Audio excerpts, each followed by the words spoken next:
Some quick things to point out before you watch this video. One, my photo editing skills for that thumbnail are brilliant, and any of you that say any different, you're wrong. And two, I know very little about rugby. I had very little rugby talent, so bear with me and don't get too upset if I sound stupid. So, weirdly, the first video I'm going to post as a massive football fan and not such a big rugby fan is going to be a Six Nations preview from the eyes of a football fan. And this is coming from a chap who, in year 10 at school, managed to make my way through an 80-minute rugby game, stuck out on the wing, actively trying to avoid the ball, and the only time I touched it was going to retrieve it when it went into touch. And that's still something I'm quite proud of, and I see as quite impressive that I didn't make one tackle and I didn't touch the ball once. It says a lot about the rest of the team that we made it to the Devon Cup final, bowed out in the final, but they were having to carry players like me. So well done, boys. Six Nations starts tonight, and it's pretty much the only rugby I ever watch. So my knowledge is completely limited. But for the sake of this video and the people watching, I give my 2 pence. France going to win, and that's about as much as I know. But having listened to TalkSport a little bit over the last couple of weeks, and from what I've seen, England have obviously improved over the course of the last year, but just can't see past France and that Maverick Dupont. He is definitely my favourite player, but like I say, the only time I ever watch rugby is during the Six Nations every year. One person I am interested in watching is Louis Rees-Zammit. Obviously went over to America for a couple of years to try his hand at American football, and wasn't that successful. But I think probably he was the right age to try it if that was what he wanted to do.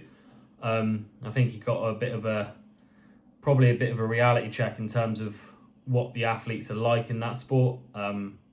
Everything's obviously done and dusted. Each play is 10-15 seconds long, as opposed to an 80-minute game of rugby where you could have phase after phase after phase, and you've got to be kind of fit in terms of cardiovascular sense. He was finding that as much as in rugby, he is probably the quickest player on the pitch most of the time.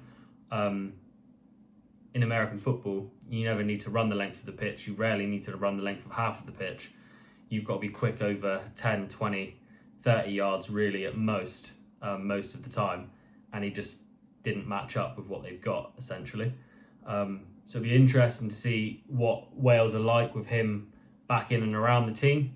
I think we all think it's going to be them in Italy vying for that wooden spoon, but we shall see. But yeah, as far as my analysis goes, very limited. Just looking forward to seeing just a few players that I kind of would recognise and know. It's always a bit of a thing for me when I turn on England rugby and I can name 3 or 4 players now, whereas 10 years ago I could name you the whole team. Yeah, interested to see what Henry Pollock might get up to. I think he seems to be a rugby player with a shithouse football player's mentality, which I really like. And yeah, that is my thoughts on the whole competition.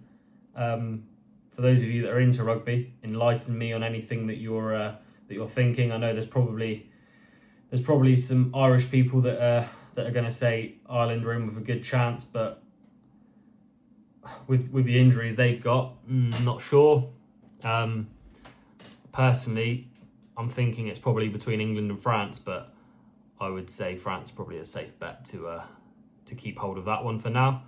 Let me know in the comments what you fancy talking about, fancy discussing at any time. I'll do a video on Monday, kind of recapping the Super Bowl. I know a lot of people probably aren't interested in the NFL, but it's something that I follow very closely in terms of watching. Obviously, it's a sport that takes 3.5 hours, 4 hours to get through.